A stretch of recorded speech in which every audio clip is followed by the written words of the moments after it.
मैं रूपेश अलिया सतीश तेलंगाना वालों के लिए आशन्न ఈ మధ్య మాకు వ్యతిరేకంగా అంటే మేము ఎట్లా బయటకు వచ్చినాం ఏంటి అనేటువంటిది అందరికీ తెలిసిందే. మాకు వ్యతిరేకంగా పార్టీ వైపు నుంచి ఇచ్చినటువంటి ఒక స్టేట్మెంటు, దాంట్లో మా మీద చేసినటువంటి ఆరోపణ, దాని గురించి స్పష్టతని ఇవ్వడం కోసం ఈ వీడియోను మేము తయారు చేసి పంపిస్తున్నాం. మేము ఇక్కడ అందరం కలిసి మేము వచ్చినటువంటి వాళ్ళమంతా ఒకే దగ్గర ఉన్నాం. మొత్తం 210 మందిమి. మేము వచ్చినటువంటి పద్ధతి ఏదైతే ఉన్నదో ఆ పద్ధతి కారణంగా మేము ఎలాంటి ఒత్తిడి అనేటువంటిది లేకుండా, పోలీస్ డిపార్ట్మెంట్ నుంచో ఇంకా ప్రభుత్వం నుంచి ఎలాంటి ఒత్తిడి అనేటువంటిది లేకుండా సాధారణంగానే ఉంటూ మా పనులు మేము చేసుకుంటూ, ముఖ్యంగా ఆ స్టేట్మెంట్లో మమ్మల్ని మామూలుగా ఎవరిపైనా సీసీ స్థాయి వాళ్ళు, ఎడ్జెడ్సీ స్థాయి వాళ్ళు పోయినప్పుడు ఒక పరంపర లాగానే వాళ్ళను ద్రోహులు అని చెప్పి అనడము జరుగుతూ వస్తున్నది. ఆ మేరకు మేము తయారుగానే ఉన్నాం. అట్లాంటిది ఎలాగూ పార్టీ వైపు నుంచి ఆ మేరకు స్టేట్మెంట్ వస్తుంది. అప్పుడు మనం అంత ప్రతిక్రియ ఇవ్వాల్సినటువంటి, దీనికి ప్రతిక్రియగా మాట్లాడాల్సినంత అవసరం కూడా ఏమీ లేదు, మామూలుగా ఊరుకుందాం అనేటువంటిది అనుకున్నాం. కానీ దాంతోపాటు దానికి మించి ఈ మధ్య జరిగినటువంటి నష్టాలన్నింటికి కూడా మేమే కారణం అని చెప్పనేటువంటి, అంటే ఒక రకంగా కోవర్ట్స్గా మేము పనిచేసినామని చెప్పనేటువంటి ఆరోపణ, ఏదైతే ఒక పెద్ద ఆరోపణ మా మీద చేస్తున్నారో, ఈ స్థితిలో మేము జవాబు ఇవ్వాలని చెప్పనేటువంటిది అనుకున్నాం. ఈ ప్రక్రియ ఎట్లా జరిగింది అసలు, ఇది ఈ బయటికి రావడం అని చెప్పనేటువంటిది, మేము ఇలాంటి నిర్ణయం తీసుకోవడం అనేటువంటి ప్రక్రియ ఎలా జరిగింది, ఈ నిర్ణయం మేమంతా ఇట్లాంటి నిర్ణయం తీసుకున్నటువంటిది, అంటే సాయుధ పోరాట విరమణ చేయాలి, సాయుధ పోరాట విరమణ చేయాలి, వార్తలు శాంతి చర్చలు అని చెప్పినప్పుడు సాయుధ పోరాట విరమణ అనేటువంటిది ఏప్రిల్ మే నెలలో మా పార్టీ ప్రధాన కార్యదర్శి కామ్రేడ్ బసవరాజు దాదా ఉన్నప్పుడే అతని నాయకత్వంలోని మేము చేసినటువంటి చేసినటువంటి ప్రయత్నం గురించి మీకు అంతా తెలిసిందే. అప్పుడు రూపేష్ పేరుతోటి నేను స్టేట్మెంట్స్ ఇవ్వడము, ఇంకా ఇతరత్ర చేసినటువంటిది మీకు తెలిసిందే. అప్పుడే ఈ నిర్ణయం తీసుకోవడం జరిగింది అనేటువంటిది ఒకటి స్పష్టత ఉండాలి అందరికీ. ఇది చాలా వరకు గ్యాప్ ఉన్నది, లేదా కావాలని చెప్పనేటువంటిది చనిపోయినటువంటి కామ్రేడ్ బసవరాజు దాదా మీద ఇట్లాంటిది పెడితే ఇప్పుడు అతను లేచి వచ్చి ఏం చెప్పలేడు కదా అని చెప్పని ఎవరెవరో రాస్తున్నారు. ఇక అది వాళ్ళకు రాయడం వచ్చు కాబట్టి వాళ్ళు ఏదైనా రాసుకుంటారు. కానీ అది నిజం, మా వాళ్ళందరికీ తెలిసినటువంటి విషయం. అన్ని సాక్ష్యాలు, సబూతులు, లెటర్లు అన్నీ వాళ్ళ ముందు ఉన్నాయి, నా దగ్గర ఉన్నాయి, వాళ్ళ దగ్గర, మా కామ్రేడ్స్ అందరి దగ్గర ఉన్నాయి. అంతా ఓపెన్, అందరికీ ఓపెన్, దీంట్లో ఏమి రహస్యం అని చెప్పనేటువంటిది లేదు. ఆ ప్రక్రియ ఎట్లా జరిగింది అని చెప్పనేటువంటిది ఏప్రిల్ మే నెల ప్రక్రియ అంతా చివరి స్టేట్మెంట్ వరకు, చివరికి 18 రోజు పోలీసు బలగాల అభియాన్ మాడులో గుండెపోటు అభియాన్ స్టార్ట్ అయ్యేంత వరకు, ఆఖరి లెటర్ ఆ రోజే వచ్చినటువంటి లెటర్ వరకు అన్నీ ఉన్నాయి, అందరు సీసీ కామ్రేడ్స్ దగ్గర అవి అందుబాటులోనే ఉన్నాయి. అప్పుడే మేము ఏప్రిల్ నెలలోనే మొత్తం పరిస్థితుల్ని అన్నింటినీ గమనించి, మారిన పరిస్థితులు, ఈరోజు ఉన్నటువంటి ఈ నిర్బంధము, ఈ స్థితిలో మనం పార్టీని కాపాడుకోవడము, మన విప్లవోద్యమాన్ని కాపాడుకోవడానికి మనం సాయుధ పోరాట విరమణ చేయడం తప్ప మన ముందు మరొక మార్గం లేదని చెప్పనేటువంటి నిర్ణయానికి మా పార్టీ ప్రధాన కార్యదర్శి నేతృత్వంలో అట్లాంటి నిర్ణయానికి వచ్చి అంటే అది ఫైనల్ నిర్ణయం కాదు, అది సీసీ కోర్ మీటింగ్లో దాన్ని పెట్టి ఫైనల్ నిర్ణయం చేసుకోవాలని చెప్పనేటువంటిది అనుకోవడం జరిగింది. అయితే అప్పటి వరకు ఆగడం కాకుండా నష్టాలు జరిగే అవకాశాలు, కరెగుట్ట ఆపరేషను, మాడ్ ఆపరేషను, ఇవి ఒకటి ముందు ఒకటి వెనక, ఏది ముందు ఏది వెనక అనేటువంటి తెలియపోయినా మొత్తానికి మే జూన్ నెలలలో ఇవి జరిగే అవకాశం ఉన్నది. ఏప్రిల్ మే నెలల్లో జూన్ వరకు వర్షాకాలానికి ముందే 2-3 పెద్ద ఆపరేషన్లు జరగడానికి అవకాశం ఉన్నది అని చెప్పనేటువంటిది ఒక అంచనా లేదా కొంత సమాచారం మాకున్నది అప్పటికి. అంటే పెద్ద నష్టాలు జరగడానికి అవకాశం ఉన్నది. ఆ పెద్ద నష్టాలు జరగకుండా ముందే ఇట్లాంటి నిర్ణయం తీసుకోవడం ద్వారా మనం నష్టాలు నివారించుకునే ప్రయత్నం చేద్దాం అనేటువంటి దగ్గర నుండి మేము ముందే అంటే కోరు సమావేశం, సీసీ కోర్ సమావేశం కాకముందే ఆ దిశగా ఆల్రెడీ ఒక స్టేట్మెంటు అదే దిశలో అభయ్ పేరుతోటి మార్చి 28 స్టేట్మెంటు విడుదల చేసిండ్రు కాబట్టి దాన్ని కొనసాగింపుగా ఒక వాతావరణాన్ని మనం నిలబెట్టి చర్యలు జరగకుండా, అంటే సాయుధ బలగాల వైపు నుంచి ప్రభుత్వ సాయుధ బలగాలు అభియాన్ను ఆపేలాగా సంఘర్ష విరామం అనేటువంటిది చేద్దాం అని చెప్పని అట్లాంటి దానికి ఒప్పందం చేసుకుందాం అనేటువంటి ప్రయత్నం చేయడంలో భాగంగా మేము అప్పుడంతా ప్రక్రియ నడిపించడం జరిగింది. అయితే అప్పుడే ఈ కామ్రేడ్స్ అందరి అభిప్రాయాలు కూడా తీసుకోవడం జరిగింది. దాన్ని అట్లాంటి అభిప్రాయాలు తీసుకోవడం తప్పు అని చెప్పినటువంటిది ఈ మధ్య జరిగినటువంటి ఒక స్పెషల్ ఎస్జెడ్సీ ప్రత్యేక సమావేశంలో కామ్రేడ్ బసవరాజు దాదా నాకు వ్యతిరేకంగా సమీక్ష తీర్మానం కూడా చేసి దాన్ని కింది వరకు తీసుకెళ్లాలని చెప్పినటువంటిది, అంటే నిర్మాణ పద్ధతులకు భిన్నంగా సీసీ స్థాయిలో చేసినటువంటి ఈ ప్రక్రియను, సీసీ కామ్రేడ్స్ నాయకత్వంలో జరిగినటువంటి ఈ ప్రక్రియను కొంతమంది ఒక ప్రత్యేక సమావేశం పేరుతోటి ప్రత్యేక ఎస్జెడ్సీ సమావేశం పేరుతోటి దాంట్లో సమీక్ష చేయడం మన నిర్మాణ పద్ధతికి భిన్నమైనటువంటిది అని చెప్పి తెలిసి కూడా అది చేసి కిందికి తీసుకెళ్లాలనేటువంటిది తీసుకెళ్ళారు. దాన్ని అందరూ నాయకత్వ కామ్రేడ్స్ అందరూ కూడా తెలిసినటువంటి వాళ్ళు, అక్కడ పాల్గొన్న వాళ్ళు కాకుండా మిగతా నాయకత్వ కామ్రేడ్స్ అందరూ కూడా వ్యతిరేకించారు. నిర్మాణ పద్ధతి సరి అయినటువంటిది కాదు అనేటువంటిది. అంటే అక్కడ ఉన్నటువంటి కామ్రేడ్స్ కూడా సాయుధ పోరాట పక్షం చేయాలనే పక్షంలో ఉన్న కామ్రేడ్స్ అందరూ కూడా అందరూ కూడా ఏకీభావంతో దీన్ని వ్యతిరేకించడం జరిగింది.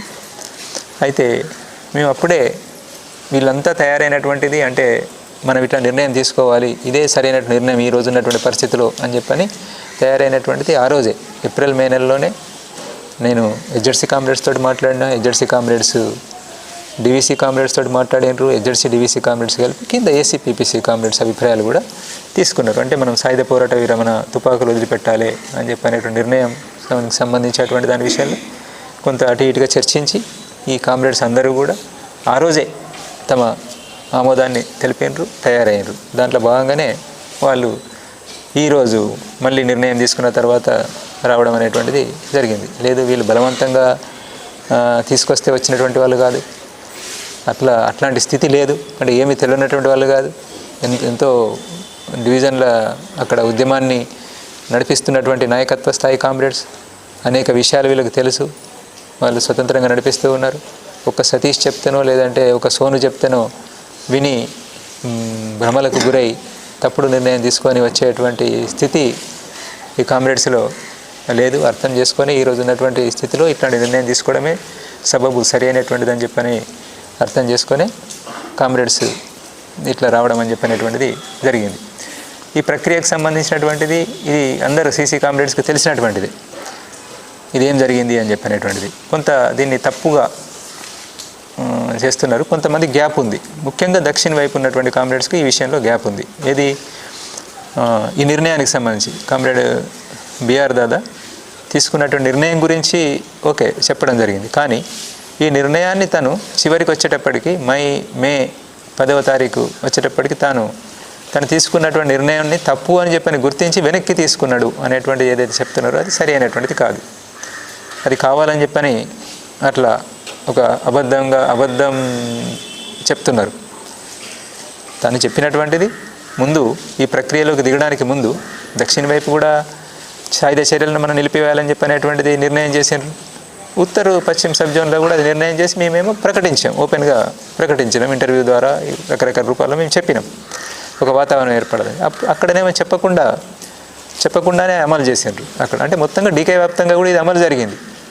సాయుధ చర్యలను మనం ఆపుకోవాలి అని చెప్పనేటువంటిది డీకే వ్యాప్తంగా కూడా అమలు జరిగింది. కొంతమందికి తెలియకపోవచ్చు, ఇది అందరూ సీసీ కామ్రేడ్స్ కలిసి నిర్ణయించినటువంటిదే. అటు వాళ్ళు చొరవ చేసి నిర్ణయించారు, ఇటువైపు ఉన్న వాళ్ళు ఇటువైపు చొరవ చేసి నిర్ణయించారు. దీన్ని ఏదైతే సాయుధ చర్యలు మనం నిలుపుకోవాలని చెప్పి అనుకున్నామో సాయుధ బలగాల మీద, వాటిని అంటే ప్రతిఘటించడం అనేటువంటిది వాళ్ళు సాయుధ బలగాల వైపు నుంచి, ప్రభుత్వం వైపు నుంచి మనకు వ్యతిరేకంగా జరుగుతున్నటువంటి అభియాన్లను, ఆపరేషన్స్ను ఆపే నిర్ణయం ఏది తీసుకోలేదు. కాబట్టి మన ఆత్మరక్షణలో భాగంగా ప్రతిఘటించాలి అని చెప్పనేటువంటిది మళ్ళీ ఒక లెటర్ పంపించాలి అనేటువంటిది కామ్రేడ్ బిఆర్ నన్ను గైడ్ చేస్తూ లెటర్ రాసిన. అంతే తప్ప మొత్తంగానే ఈ సాయుధ పోరాట విరమణ అనేటువంటి నిర్ణయమే తప్పు దాన్ని వెనక్కి తీసుకుంటున్నాం అని చెప్పనేటువంటిది కాదు. దానికి కావాల్సినంత సాక్ష్యాలు మన దగ్గర ఉన్నాయి. మన సీసీ కామ్రేడ్స్ని అడిగి మీరు చూడండి, అందరి దగ్గర ఉంటాయి. నేను ఎడ్జెడ్సీ కామ్రేడ్స్కి చెప్తున్నా, సీసీ కామ్రేడ్స్ కొంతమంది తెలియకపోతే వాళ్ళు కూడా చూడండి. సీసీ కామ్రేడ్స్కి తెలుసు,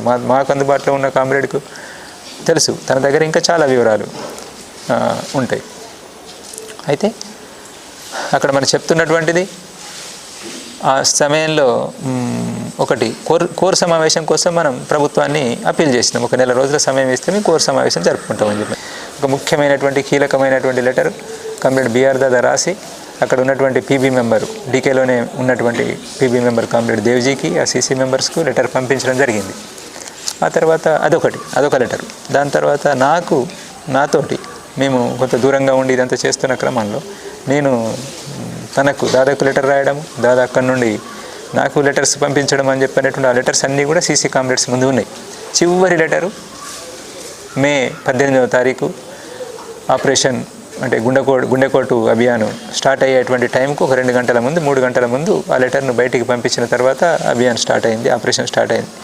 ఆ లెటర్ నాకు చివరిగా మన కామ్రేడ్స్ నాకు కలిసారు. ఇది ఘటన అయిన తర్వాత కొద్ది రోజుల్లోనే నేను కలిసిన మన కామ్రేడ్ సీసీ కామ్రేడ్స్ని కలిసిన, దేవిజీని నేను కలిసేటప్పటికే ఈ లెటర్ అప్పుడే 2 రోజుల ముందు ఒక రోజు ముందు నాకు దొరికినటువంటి లెటర్ను కూడా నేను వాళ్ళకి అందజేసిన, వాళ్ళు కూడా చూసినారు. దాంట్లో ఏముంది స్పష్టంగా నేను దానికన్నా ముందు రాసినటువంటిది మొత్తం ప్రక్రియ, మే 10వ తారీఖు స్టేట్మెంట్ ఇవన్నీ చూసిన తర్వాత మనమేమైనా తప్పు చేసినామా, ఇట్లాంటి నిర్ణయం తీసుకొని సాయుధ పోరాట విరమణ అనేటువంటిది మనం నిర్ణయం తీసుకోవడము ప్రకటించడము మనం తొందరపడి ఏమైనా పొరపాటు చేసినామని చెప్పి అనుకోవచ్చా ఎట్లా అనేటువంటిది నేను ప్రశ్నిస్తూ కొని నాకున్న సందేహాలను రాస్తే తన సందేహాలకు జవాబులు తను రాసిండు. అది మంచిదైంది, ఉపయోగంగా ఉంటుంది. అది తను అట్లాంటిది ఏమీ లేదు, తను రాసినటువంటి లెటర్లో అట్లాంటిది ఏమీ లేదు. మనం గతి తార్కిక భౌతికవాదానికి విరుద్ధంగా మనం ఏం పోలేదు. పార్టీని విప్లవోద్యమాన్ని మనం కాపాడుకోవాలని చెప్పి అనుకున్నాం. మనం పూర్తి నిర్ణయం తీసుకోలేదు. ఆ నిర్ణయాన్ని ఫైనల్ చేసుకోవడం కోర్ సమావేశంలోనే, సీసీ కోర్ సమావేశంలోనే నిర్ణయం తీసుకుందాం అనేటువంటిది అనుకున్నాం. తను రాసినటువంటి చెప్తున్నాను, నేను కామ్రేడ్ బిఆర్ దాదా రాసినటువంటిది చెప్తున్నాను. అందరికీ అర్థం కావాలి, ముఖ్యంగా మా కామ్రేడ్స్కి, బయట ఉన్నటువంటి వాళ్ళకి అంత అర్థం కాకపోయినా మా కామ్రేడ్స్కి అర్థం కావాలి అనేటువంటిది తను రాసినటువంటిది. నాకు మనం తప్పేమీ చేయలేదు, సరి అయినటువంటి నిర్ణయమే తీసుకున్నాము, సరిగ్గానే వ్యవహరించినాము, ప్రక్రియలో పూర్తిగా మనం సరిగ్గానే వ్యవహరించినాము, సమస్య ఏమీ లేదు, అది గతితార్కిక భౌతికవాద నియమాలకు భిన్నంగా మనం ఏమీ పోలేదు, అది సరి అయినటువంటిదే, కోర్ సమావేశంలోనే ఫైనల్ నిర్ణయం చేసుకుందాం అనేటువంటిది అనుకున్నాము. కోర్ సమావేశం, సీసీ కోర్ సమావేశము మనం ఆలోచిస్తున్నట్టు కాకుండా ఇంకొక ఆల్టర్నేటివ్ ఏమైనా చూపెడితే సరే మంచిది, ఈ పరిస్థితుల నుంచి బయటపడి విప్లవోద్యమాన్ని మనం కాపాడుకోగలుగుతాం అనేటువంటి దారి ఏమైనా చూపెట్టగలిగితే మనం అదే నిర్ణయం చేసుకుందాం అనేటువంటిది కూడా దాంట్లో ఆ లెటర్లో రాయడం జరిగింది. చాలా విషయాలున్నాయి, అట్లా క్లారిటీ ఉండడానికి చాలా స్పష్టత చేకూరేలా ఉన్నాయి. అక్కడే రాసినటువంటిది ఏంటంటే, ఒక విషయం ఏమైనా చర్చ జరిగితే సమీక్ష అయితే నా గురించి, అంటే నేను ఈ నిర్ణయాన్ని సాయుధ పోరాట విరమణకు సంబంధించి మరి మీరేమనుకుంటున్నారు అని చెప్పని కింది వరకు తీసుకెళ్ళినటువంటిది ఏదైతే ఉన్నదో అది దాని విషయంలో ఇది సరి అయినటువంటిది కాదు కదా.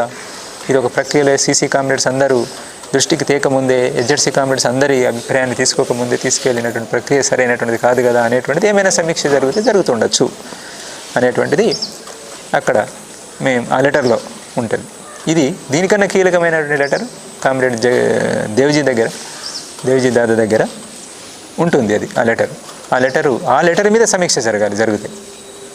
రివ్యూ ప్రత్యేక సమావేశంలో చేసిన సమీక్ష ఈ లెటర్ మీద నాకు రాసిన లెటర్లో ఉన్నటువంటి వాక్యాలను, ఆ స్టేట్మెంట్లో ఉన్నటువంటి వాక్యాలను యాజ్ ఇట్ ఈజీగా ఉన్నట్టుగా రాస్తూ సమీక్ష చేశారు. కానీ అంతకన్నా అసలు సమీక్ష చేస్తే అది సీసీ కామ్రేడ్స్ కొంతమంది 3, 5 ఎంతమంది ఉన్నారో అంతమంది జమ అయ్యి ఒక దగ్గర వాళ్ళు సమీక్షిస్తే బాగుండేది. ఒకటి అది ఏ లెటర్ మీద ఆధారపడి అంటే బిఆర్ దాదా ఆ సీసీ కామ్రేడ్స్కు పీబీ మీటింగ్ కోర్ మీటింగ్ కోసం రాసినటువంటిది, సాయుధ పోరాట విరమణకు సంబంధించి రాసినటువంటిది ఏదైతే ఉన్నదో అట్లాంటి నిర్ణయం తీసుకోవాల్సిన పరిస్థితి వచ్చింది అని చెప్పని దాన్ని తీసుకొని సమీక్ష చేసుకుంటే బాగుండేది. కానీ ఆ లెటరు 13 మేన నేను ఒక ఎడ్జెడ్సీ మెంబర్ను పిలిచి మాట్లాడి అతని చేతికి అప్పగించి పంపించిన తర్వాత కరేగుట్ట ఆపరేషన్ కొనసాగుతున్నటువంటి సమయం లేదా కొనసాగుతున్న సమయంలోనే మన సీసీ కామ్రేడ్స్కి అందింది. ఆ లెటర్ 13 మే వరకు అందింది, చదువుకున్నారు. దాని తర్వాతనే కామ్రేడ్ బిఆర్ దాదా అమరుడు కావడం జరిగింది. అయితే ఆ లెటర్ ఇప్పటివరకు ఎక్కడ కూడా ఓపెన్ కాలేదు. ఏ సీసీ మెంబర్కు అక్కడ చూసుకున్నటువంటి 2 సీసీ మెంబర్స్ తప్ప ఇంకొక సీసీ మెంబర్కి ఇవ్వలేదు. పీబీ మెంబర్ సోను వచ్చిన తర్వాత కూడా తనకు కూడా ఇవ్వలేదు. ఆ లెటర్లో ఉన్నటువంటి విషయాలను మనం ముఖ్యంగా అది చివరి లెటరు, చాలా కీలకమైనటువంటి లెటరు, మన ప్రధాన కార్యదర్శి రాసినటువంటి లెటరు, అది సీసీ కామ్రేడ్స్ అందరికీ ఇవ్వాల్సిన లెటరు. తను ఏమనుకుంటున్నాడు చివరికి చనిపోయే ముందు, అమరుడయ్యే ముందు తను ఏమనుకుంటున్నాడు, ఏం ప్రయత్నం చేస్తున్నాడు అనేటువంటిది అది అందరు సీసీ కామ్రేడ్స్ దృష్టికి రావాల్సి ఉండే. కానీ అది సీసీ కామ్రేడ్స్ దృష్టికి రాలేదు, ఎవరికి ఇవ్వలేదు.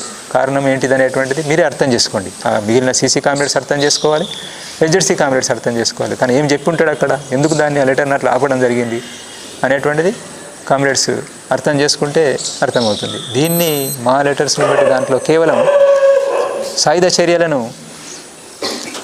చర్యలను మళ్ళీ కొనసాగించాలి అని చెప్పిన దాన్ని, సాయుధ పోరాట విరమణనే తను మళ్ళీ అంటే తన పొరపాటుగా గుర్తించి తను చేసినటువంటి నిర్ణయం, తను అనుకున్నటువంటిది ఏదైతుందో పొరపాటుగా గుర్తించి వెనక్కి తీసుకున్నాడు అనే అర్థంలో ఇప్పుడు చెప్పడం జరుగుతున్నది. అట్లా కాదు, చివరికి దాదా అమరుడయ్యే నాటికి కూడా అతను ఇదే నిర్ణయం పైన ఉన్నాడు, బలమైనటువంటి నిర్ణయం తీసుకున్నాడు.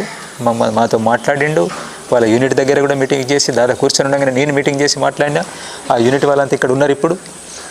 వాళ్ళు అదే యూనిట్లో నేను ఆ రోజు కూర్చునిబెట్టి బీఆర్ దాదా పక్కన కూర్చొని ఉండగానే నేను ఇదే విషయం మీద ఎట్లా మరి పరిష్కారం, మార్చి పెద్ద అభియాన్ తర్వాత అందరికీ సందేహం, మేము దాదాని కాపాడలేకపోతామని చెప్పనేటువంటి సందేహాన్ని వ్యక్తం చేస్తూ ఆ 7వ నెంబర్ కంపెనీ వాళ్ళు మాట్లాడినప్పుడు మేము వాళ్ళకి వివరణిస్తూ మన వైపు నుంచి ప్రయత్నం చేస్తున్నాము, మన వైపు నుంచి ఇదొక ప్రయత్నం కూడా ప్రతిఘటించడం ఒకటైతే ఇదొక ప్రయత్నం కూడా చేస్తున్నాం అనేటువంటిది వివరిస్తూ, ఇట్లా సాయుధ పోరాట విరమణకు సంబంధించిన నిర్ణయానికి సంబంధించి మీ అభిప్రాయాలు కూడా చెప్పండి అని చెప్పని అక్కడే వీళ్ళను దాదా ముందే అడిగినటువంటి కామ్రేడ్స్ కూడా ఇక్కడ ఉన్నారు. ఆ ఎన్కౌంటర్లో పాల్గొని గడ్డం లక్ష్మణ్ లాంటి వాళ్ళకి తెలియదు, గడ్డం లక్ష్మణ్ లాంటి వాళ్ళు ఆ ఎన్కౌంటర్లో మిగిలినటువంటి వాళ్ళు కొనసాగిస్తారు అని చెప్పని అంటున్నారు కదా మీరు. లక్ష్మణ్ ఇక్కడ ఉన్నారు, వాళ్ళు ఇప్పుడు మాతోటే ఉన్నారు. వాళ్ళు ఆ ఎన్కౌంటర్ నుంచి బయటకు వచ్చినటువంటి కామ్రేడ్స్ ఇక్కడే కూర్చొని ఉన్నారు. అది స్థితి. మీకు అర్థం కావడం లేదు, మీరు హైదరాబాద్లో కూర్చుంటే మీకు అర్థం కాదు విషయాలు ఏం జరుగుతున్నాయి అని చెప్పనేటువంటి. ఎందుకు అట్లాంటి అనేక ఘటనలలో ఉన్నటువంటి కామ్రేడ్స్ త్రుటిలో తప్పించుకొని, ఎన్నో ఘటనల నుంచి త్రుటిలో తప్పించుకొని ఆ ఫైరింగ్ల మధ్య నుంచి బ్రతికి బయటపడ్డటువంటి వాళ్ళు, గాయపడ్డటువంటి వాళ్ళంతా ఇక్కడ ఉన్నారు ఈరోజు. ఉట్టిగానే ఏదో తమ స్వార్థంతో సుఖలాలసలు అని చెప్పి అనేటువంటిది అంటున్నారు కదా, అట్లా ఉన్నటువంటి వాళ్ళు కాదు, మీరు తొందరపడుతున్నారు మీరు అనేటువంటిది గుర్తించండి. ఇది మన పార్టీ కామ్రేడ్స్కి అయితే చెప్పాల్సినటువంటిది.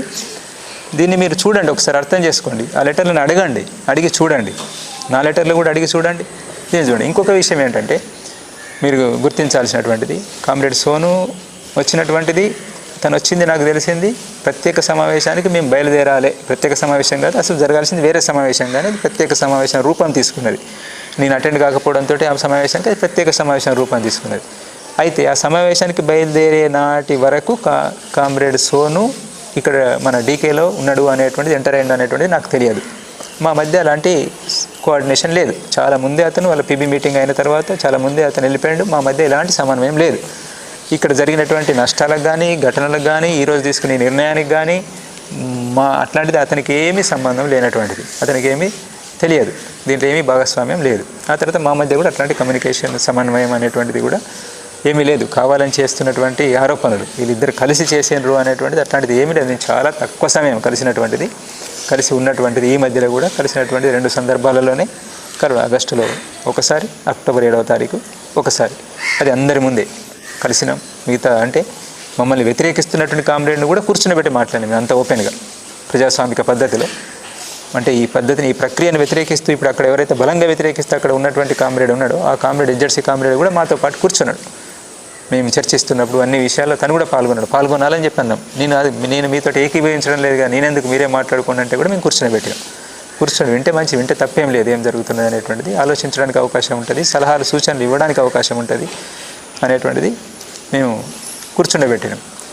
అందుకే ఈ ప్రక్రియకు సంబంధించినటువంటి దాన్ని ఒకసారి మళ్ళీ మీరు ఆలోచించండి. అంటే నేను ఇక్కడ చెప్పదలుచుకున్నది ఏంటంటే, కామ్రేడ్ సోను వచ్చిన తర్వాత మేము మీటింగ్కి బయలుదేరడానికి ముందు మాకు మెటీరియల్ అందింది. ఇప్పుడు బయటకు వచ్చిన మెటీరియల్ ఏదైతే ఉన్నదో అది అందింది. నాకు డైరెక్ట్గా అందకపోయినా కానీ నాకు ఇంకో సీసీ కామ్రేడ్కి అందింది. ఆ సీసీ కామ్రేడ్ సీసీ కొరకు సోను రాసినటువంటి లెటర్ను, ఆ మెటీరియల్ అంతా తను పంపించిండు. నాకు అర్థమైన మేరకు నేను కూడా రాసి మొత్తం ఎస్జెడ్సీ మీటింగ్ దగ్గరికి పంపించిన. అంటే ఉత్తర పశ్చిమ సబ్ జోన్లో ఈ ప్రక్రియ మొదలైంది. ఇది కింద చదువుతున్నారు లెటర్సు. కాబట్టి నేనేం రాసిన, మీ వైపు నుండి, అంటే దీన్ని వ్యతిరేకిస్తున్నటువంటి పక్షం వైపు నుండి ఏమైనా మీరు రాయాల్సింది ఉంటే రాసి పంపించండి, ఏం చేద్దామని చెప్పినటువంటి కూడా చెప్పండి దీని గురించే నేను మీటింగ్ గురించి కాదు కానీ, నాకు మీటింగ్ ఇంపార్టెంట్ కాదు కానీ, ఈ విషయం గురించే మాట్లాడడం కోసం నేను బయలుదేరి వచ్చి మీరు కలవకపోవడంతో నేను తిరిగి వెళ్ళిపోతున్నా, నాకున్నటువంటి సమన్వయం పనుల రీత్యా అనేటువంటిది నేను మూడు లెటర్లు డ్రాఫ్ట్ చేసి, రాత్రి అంతా కూర్చొని 3 లెటర్లు డ్రాఫ్ట్ చేసి కామ్రేడ్ దన్నుతోటి పంపించిన. అది అక్కడ ఆ మీటింగ్లో చెప్పలేదు, ఆ లెటర్లో ఉన్న ఈ విషయాలు. అసలు ఈ సోను దాదా రావడం అనేటువంటిది, ఈ ప్రక్రియ మొదలైందని చెప్పనేటువంటిది, ఇట్లాంటివి కొన్ని ఉన్నాయని చెప్పనేటువంటిది, డీకేలోనే ఇలాంటి ప్రక్రియ జరుగుతున్నది అనేటువంటిది, డీకేఎస్జెడ్సీ మీటింగే అది, డీకేఎస్జెడ్సీ ప్రత్యేక సమావేశం. కానీ ఆ డీకేఎస్జెడ్సీ మెంబర్స్కే చెప్పలేదు. ఇదే విషయాన్ని తీసుకొని సమీక్ష కూడా చేయడం జరిగింది. కానీ అది అక్కడికి అయిపోయిన దాన్ని సమీక్ష చేయడం జరిగింది. మరి ఇప్పుడు మొదలైనటువంటి దాని గురించి అక్కడ రిపోర్ట్ ఇవ్వలేదు. తెలుసు, ఆ రోజుకే స్పష్టంగా తెలుసు. నేను రాయడం జరిగింది, ఇంకొక సీసీ కామ్రేడ్ రాయడం జరిగింది, మొత్తం మెటీరియల్ అందించడం జరిగింది. అయినప్పటికీ అక్కడ చెప్పలేదు, దాని మీద ఏమీ అభిప్రాయం తీసుకోలేదు. కామ్రేడ్ దన్నుని అడిగితే చెప్తాడు. ఈయన కూడా అక్కడ మీటింగ్లో పాల్గొని వచ్చిండు. కావాలని చెప్పని దాన్ని ఆపడం జరిగింది. చాలా విషయాలు నా లెటర్లు కనుక అక్కడ చదివితే ఎస్జెడ్సీ మీటింగ్లో చాలా విషయాలు ఎస్జెడ్సీ కామ్రేడ్స్ దృష్టికి వచ్చేటువంటి, వాళ్ళు ఆలోచించడానికి అవకాశం ఉండేది. మేము ఎక్కడ కూడా తప్పలేదు, పద్ధతి ప్రకారంగానే పోవడం కోసం ప్రయత్నం చేసినాం. ఇంకా చివరి విషయం, మేము ఎవరి అనుమతి తీసుకోకుండా పెట్టకుండా బయటకు వచ్చేసినామని చెప్పనేటువంటిది, అది కూడా పూర్తిగా కరెక్ట్ కాదు. మీటింగులు జరగాలి కానీ మన మీటింగులు జరుపుకునే పరిస్థితి లేదు.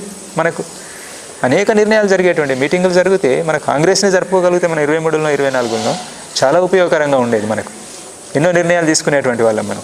ఈ విషయాలు తెలియనటువంటి వాళ్ళు ఏదో మాట్లాడుతున్నారు, వాళ్ళు గ్యాప్ ఉన్నటువంటి వాళ్ళు. కానీ మనకు తెలుసు, మన సీసీ కామ్రేడ్స్ అందరికీ తెలుసు మనం చాలా నిర్ణయాలు తీసుకునేటువంటి వాళ్ళం అని చెప్పనేటువంటిది. అయితే మేము ఎదురు చూసినాం, చెప్పినాము, కామ్రేడ్ సోనుతో కూడా మాట్లాడినాము. మీరు కలుసుకోవాలి, పీబీ మెంబర్స్ కలుసుకోవాలి, మనం సీసీ కామ్రేడ్స్ అందరం కలుసుకొని మాట్లాడుకోవాలి ఒకసారి. ఈ ప్రక్రియ తీసుకుంటున్నాం అనేటువంటిది తెలియాలి. ఆ తర్వాత ఎవరు వినరు ఏం చేద్దాం అనేటువంటి నెక్స్ట్. కానీ ఒకటి ఇది పద్ధతి, ఈ పద్ధతిని మనం పాటిద్దాం అనేటువంటి ప్రయత్నాన్ని సెప్టెంబర్ 13 రోజు వరకు కామ్రేడ్ దన్నుతో పాటు వస్తారనేటువంటి చూసినాం. కామ్రేడ్ దన్ను వచ్చి వెనకొస్తున్నారు అని చెప్పనేటువంటి చెప్తే దానికోసం కూడా వెయిట్ చేసినాం. ఆ తర్వాత ఇక రారు అనేటువంటిది అర్థమైన తర్వాత అప్పుడు లేట్ అయ్యి దాన్ని చూసి అప్పటికే జరిగిపోతున్న నష్టాలు, ఈ అభిప్రాయంతో ఏకీభవిస్తూ ఉన్నటువంటి కామ్రేడ్ రాహుల్ వాళ్ళు, ఆ తర్వాత కామ్రేడ్ మన విజయ్ లోకేష్లు అమరులు కావడం అని చెప్పనేటువంటిది, ఇంకా కొనసాగుతున్నటువంటి వరుస నష్టాల దృష్టిలో పెట్టుకొని ఇంకా మనం లేట్ చేయడం ఏ రకంగా కూడా సరి అయినటువంటిది కాదు అని చెప్పని ఈ స్టేట్మెంట్ను మనం విడుదల చేయాలి అనేటువంటిది అనుకొని దేనికైనా సిద్ధపడదాం, నష్టాలకు సిద్ధపడదాం. ఇక ఆ మేరకు బదనాం అవుతాం అనేటువంటి తెలుసు. దాని గురించి మీరు ఎన్నైనా మాట్లాడచ్చు. ఇప్పుడు మేము స్వీకరించడం కోసం సిద్ధమే, ఒక అనివార్యత. అది ముందు నుంచి చెప్పుకుంటూ వస్తున్న స్థితిని అర్థం చేసుకోవాలి. ఇది ఒక అనివార్యత అనేటువంటిది. దానికి కారణాలు ఇక అనేకం ఉన్నాయి. కారణాల గురించి మళ్ళీ ఇప్పుడు చెప్పదలుచుకోలేదు. ఇది ప్రక్రియ, స్థితి, పద్ధతులను ఉల్లంఘించి చేసినటువంటిది లేదు. సాధ్యమైనంత మేరకు మేము మ్యాక్సిమం ఒక పద్ధతి ప్రకారంగా పోవడం కోసం ప్రయత్నం చేసి ఉన్నంతలో ఈ రోజున్న పరిస్థితుల్లో ఏవైతే మనం అమలు చేయగలుగుతామో దానికి అనుగుణంగా పోవడం కోసం ప్రయత్నం చేసినాం. ఇది నేను పార్టీ కామ్రేడ్స్కు చెప్తున్నటువంటిది. మీరు దీన్ని గమనించాలి అని చెప్పని, దృష్టిలో పెట్టుకోవాలి, పరిశీలించండి. గద్దారులు అని చెప్పనేటువంటి, ద్రోహులు అని చెప్పనేటువంటి వరకు సరే అంటారు. ఇక విప్లవానికి ఇట్లా రావడం ద్వారా కలిగేటువంటి నష్టము అనేటువంటిది వేరు అభిప్రాయాలు ఉంటాయి. మేము ఒకటి ఆలోచిస్తున్నాం, వాళ్ళు ఒకటి ఆలోచిస్తున్నారు, ఓకే అనొచ్చు. కానీ దానికి మించి కోవట్టులు అని చెప్పనేటువంటి ఆరోపణ ఏదైతే చేస్తున్నారో అది సరైనటువంటిది కాదు. మా ఆచరణ ఏంటి ఇంతకాలంలో, మరి దేన్ని ఆశించి ఇట్లా తయారైనాం మేము? మరి ఇంత ఆచరణ అంతా వదిలిపెట్టి ఏ స్వార్థం మాకు ఈరోజు చివరి సమయంలో వచ్చింది ఇక్కడికి? అంత స్వార్థం అనేటువంటిది గమనించండి. కామ్రేడ్స్ లోపల ఉన్నటువంటి కామ్రేడ్స్ మా ఆచరణ గురించి చాలా దగ్గరగా చూసినటువంటి కామ్రేడ్స్, ఏంటిది ఎట్లున్నాం, మీతో పాటు కలిసి ఉన్నప్పుడు ఏం చేసినాం, మేము ఎట్లున్నాము, మా వ్యవహారం ఆచరణ అంతా ఏంటిదని తెలుసు. కాబట్టి మీరే నిర్ణయించుకోండి, వెనక్కి తీసుకోవాలని చెప్పినటువంటిది నా అప్పీలు. అంటే మీరు డైరెక్ట్గా శబ్దాన్ని ఉపయోగించలేదా, శబ్దాన్ని డైరెక్ట్ ఉపయోగించకపోయినా అది ఆ ధ్వని వ్యక్తమవుతున్నది. అది దానికి అనుగుణంగా బయట వాళ్ళు కావాలని చెప్పని ఇక ఒక సిస్టంగానే ఒకటి తయారైంది. మన పార్టీకి ఒక సిస్టంగానే బయట మనం ఏదంటే అది తానా అంటే తందానా అనేలాగా తయారైనటువంటి వాళ్ళు ఎవరైతే ఉన్నారో వాళ్ళు మాట్లాడుతున్నారు కదా, వాళ్ళు వెనక్కి తగ్గాలంటే మీరు మాట్లాడాల్సి ఉంటుంది. దాన్ని వెనక్కి తీసుకుంటే బాగుంటుంది అని చెప్పనేటువంటిది నేను అప్పీల్ చేస్తున్నాను. ఇదొకటి. దాని తర్వాత ఈ ప్రజాస్వామికవాదుల పేరు మీద, మానవ హక్కుల సంఘం పేరు మీద ఉన్నటువంటి వాళ్ళు, మీరు ఎందుకు తొందరపడుతున్నారు? ఎందుకు తొందరపడి ఇట్లాంటి ఆరోపణలు చేస్తున్నారు? మీరు పౌర హక్కుల సంఘాల వాళ్ళు కదా. పౌర హక్కుల సంఘాల వాళ్ళు ఏ నిర్ధారణ లేకుండా మాట్లాడడం సరి అయినటువంటిదేనా? మేము అందుబాటులో ఉన్నాం కదా, మమ్మల్ని కలవండి. మీరు ఫస్ట్ వీళ్ళందరినీ కలవండి, కలిసి నిర్ధారణ చేసుకోండి. అక్కడ ప్రజల్ని కలవండి, మేము ఉన్నటువంటి ప్రాంతంలో ఉన్నటువంటి ప్రజలను కలవండి. మేము ఎట్లా బ్రతికినాం అనేటువంటిది కదా మీ ప్రశ్న. అందరు చనిపోతారు, మరి ఈయన ఎట్లా బ్రతికిండని కదా మీ ప్రశ్న. అడగండి, అడిగితే చెప్తారు. ఈయన ఎట్లా బ్రతికిండని చెప్పనేటువంటిది, ఎవరు బ్రతికించుకున్నారు అనేటువంటిది, ఏ ప్రమాదాలకి వెళ్ళి బయటపడ్డాడు అనేటువంటిది వాళ్ళే చెప్తారు మీకు. అందరు కూడా, ఈ అందరు కామ్రేడ్స్ గురించి కూడా చెప్తారు. మీరు ఒక ప్రక్రియను తీసుకోండి. మీరు తొందరపడి మాట్లాడకండి. గడ్డం లక్ష్మణ్ గారు, మీరు తొందరపడి మాట్లాడకండి. మీరు పౌరాకుల సంఘం వాళ్ళుగా మిమ్మల్ని కలవడం కోసం సిద్ధం. మిమ్మల్ని గౌరవిస్తున్నాం, మేము ముందు నుండి గౌరవిస్తూ వస్తున్నాం, ఈరోజు గౌరవిస్తున్నాం. మేము మంచులు దొరుకుతాయి కదా అని చెప్పని, స్టేజ్లు దొరుకుతాయి కదా, అనుకూల వాతావరణం ఉన్నది కదా అనేటువంటి దగ్గర నుంచి ఎట్లా అంటే అట్లా మాట్లాడడం సరి అయిన విధంగా ఉండదు. మీలాగా మేము సైద్ధాంతికంగా చర్చించలేకపోవచ్చు ఆ స్థాయిలో, కానీ వాస్తవాల మీద ఆధారపడి ఉండాలి. మీరు చేస్తున్న పని ఏంటిది, పౌరకుల సంఘం మీరు చేయాల్సినటువంటి ఏంటిది, మీ పరిధి ఏంటిది, మీరు ఏం మాట్లాడుతున్నారు, ఇంటర్నల్ విషయాల్లోకి వచ్చి మాట్లాడుతున్నారు. సరే మాట్లాడండి, ఇంటర్నల్ విషయాలే మాట్లాడండి, కానీ రండి, మీరు కలవండి, చూడండి, సాక్షి ఏంటిది, ఏం జరిగిందని తెలుసుకొని ఒక నిర్ధారణకు వచ్చి అప్పుడు మాట్లాడండి. రెండు పక్షాలు, వేరు పక్షాల వాళ్ళు కలిసి రండి, ఒక టీమ్గా రండి. దానికి ఏర్పాటు మేము చేస్తాం, తప్పకుండా ఏర్పాటు చేస్తాం, అనుమతి తీసుకుంటాం, మీకు అనుమతి ఇస్తాం, కలుస్తాం. ఇది దృష్టిలో పెట్టుకోండి. ఆ ఆరోపణ కోవర్ట్స్ అని చెప్పిన ఆరోపణకు సంబంధించినటువంటిది ఇంకొంత విషయాలు తెలుసుకుంటే బాగుంటుంది అనేటువంటిది నేను చెప్పేటువంటిది. ఈ అందరికీ కూడా అంటే పార్టీకి నేను చెప్తున్నటువంటిది, మా పార్టీ కామ్రేడ్స్కి చెప్పేది అంటే, ఈరోజు ఉన్నటువంటి ఈ మనకు పూర్తి ప్రతికూలతలు ఉన్నటువంటి స్థితిలో మనం చేసినటువంటి ఈ ప్రతికూలతలు ఎక్కడి నుండి వచ్చినాయి అంటే, మనం చేసిన పొరపాట్ల కారణంగా, మన సీసీ, మన ఎస్జెడ్సీ, మనమంతా చేసిన పొరపాట్ల కారణంగా, మార్పులను గమనించకుండా, మనం సకాలంలో సరైన నిర్ణయాలు తీసుకోకుండా, నిర్ణయాలను చాలా ఆలస్యంగా తీసుకున్నటువంటి వాటిని చివరికి మొత్తం మన కాళ్ళు చేతులు కట్టివేయబడ్డట్టు అయిన తర్వాత మనం ఏదో చేయాలని చెప్పి తీసుకొచ్చి రాసుకొని వాటిని అమలు చేయలేనటువంటి స్థితి. ఆ స్థితిలో మనం ఇన్ని నష్టాలకు గురి కావాల్సి వచ్చింది. రేపు జరగబోయే నష్టాల గురించి కూడా మనకు అందరికీ ఒక అంచనా ఉంది. దీంట్లో ఎవరికి అనుమానం అనేది లేదు. కొంత ఎక్కువ తక్కువ, కొంత సమయానికి సంబంధించినటువంటి తేడా ఉండొచ్చు, కానీ మనకైతే తెలుసు. బయటి వాళ్ళకి తెలియదు, అది వాళ్ళకి అర్థం కావడం లేదు. వాళ్ళని వదిలిపెట్టేద్దాం, వాళ్ళని పక్కన పెట్టుదాం. కానీ మనకు తెలుసు, మనం చర్చించుకున్నాం, అందరం కూర్చొని చర్చించుకున్నాం, అభిప్రాయాలు పంచుకున్నాం, మనం ఏం చేద్దాం అనేటువంటి ఆలోచించినాం. అన్నింటిలో మేము భాగమైన మీతో పాటు అక్కడెక్కడ గంభీరంగానే, సీరియస్గానే, వేరే దురుద్దేశము, దుర్బుద్ధి ఎట్లాంటిది ఏమీ లేకుండా స్పష్టతతోటే మనం అన్నీ మాట్లాడుకున్నాం. కాబట్టి ఇప్పటికి కూడా అదే స్థితి ఉంది. కాబట్టి ఏం చేద్దాం ఇప్పటికి కూడా అనేటువంటిది ఆలోచించండి. మాలో విప్లవతత్వం ఇప్పటికీ ఉన్నది. మేమేం పూర్తిగా దిగజారిపోయి వ్యవహరించడం లేదు. అందుకే ఏం చేయగలుగుతాం మేము కూడా ప్రక్రియలో భాగస్వామ్యమై ఏమైనా చేయగలుగుతాము. కామ్రేడ్ బిఆర్ దాదా ఉండంగా చేసినటువంటి ఆ ప్రక్రియను మరి ఇప్పుడు ఒక వాతావరణం ఏర్పడ్డది కాబట్టి కేంద్ర ప్రభుత్వం మీద ఏమైనా మనం ఒత్తిడి తీసుకురాగలుగుతామా, దీనికోసం ప్రయత్నం చేద్దాం. ఆ ప్రజాస్వామికవాదులు అనేటువంటి మన టీం ఏదైతే ఉందో వాళ్ళు చేయరు, వాళ్ళకు అది చేయాలనేటువంటిది లేదు, అది ఆ నిజాయితీ లేదు. మనం పార్టీ వైపు నుండే చేద్దాం. ఇంకేమైనా సహకరించేటువంటి వాళ్ళు ఉంటే వాళ్ళ మద్దతు తీసుకుందాం. అట్లాంటిది ఏమైనా ఉంటే ఆలోచించండి. మీరు ఆలోచించి మీరే చేయండి. మమ్మల్ని నమ్మకపోతే ఇట్లాంటి దాన్ని ఎట్లా మేము నమ్ముతామని చెప్పి అనుకుంటే మీరే చేసినా పర్వాలేదు, కలిసి చేసినా పర్వాలేదు. ఇంకేమైనా స్పష్టత కావాలని చెప్పంటే నేను భయపడేది లేదు. దేనికి ఎక్కడికి రమ్మన్నా నేను వచ్చి కలవడం కోసం సిద్ధంగానే ఉన్నాను. పార్టీని కూడా నన్ను ఎక్కడికి పిలిచిన స్పష్టత కోసమైనా ఇంకా దేనికోసమైనా కలవడం కోసం సిద్ధమే. తప్పు చేయలేదు, మేము ఎలాంటి తప్పు చేయలేదు కాబట్టి భయపడేటువంటిది ఏమీ లేదు. ఇది దృష్టిలో పెట్టుకొని మీరు ఆలోచించాలని చెప్పనేటువంటిది నేను అందరినీ కోరుతున్నాను. అట్నే ఇది ఏదైతే స్టేట్మెంట్లో అట్లా మాట్లాడినరో దాన్ని ముఖ్యంగా మేము ఈ నష్టాలకు మేము కారణం అని చెప్పనేటువంటిది ఏదైతే ఉన్నదో అది మీకు తెలుసు. ఒక్కసారి ఆలోచించుకుంటే మీకు అర్థమవుతుంది. కాబట్టి దాన్ని ఒకసారి ఆలోచించి దాన్ని వెనక్కి తీసుకుంటే బాగుంటుందని చెప్పనేటువంటిది మా అప్పీల్. అంతే. మీరు తీసుకుంటారా తీసుకోరా అని చెప్పనేటువంటిది మీకే వదిలేస్తాం. ప్రజల వైపు నుంచి, దేశవ్యాప్తంగా ప్రజల వైపు నుంచి 99% మంది ప్రజలు ఆహ్వానిస్తున్నారు మేము తీసుకున్నటువంటి నిర్ణయాన్ని. నిజం, అది అర్థం చేసుకోండి. లోపల ఉంటే మనకు ఏమి ప్రజల అభిప్రాయం ఏంటిది అనేది మనకేం అర్థం కావడం లేదు. ఉట్టిగా గాలికి మాట్లాడడం లేదు. మేము ఇచ్చిన నెంబర్లో ఏమి ఇతర సమాచారం ఏమీ కాదు. లోపల నుంచి ఎవరినో బయటికి తేవడం అనేటువంటి మేమేం ప్రయత్నం చేయడం లేదు. ప్రజల ప్రతిక్రియ, వాళ్ళ మెసేజ్లు ఎట్లాంటివి అని చెప్పనేటువంటిది ఆహ్వానిస్తూ ఏం చేయాలనే సలహా సూచనలు మనకు ఇస్తున్నటువంటి అంత ఉంది.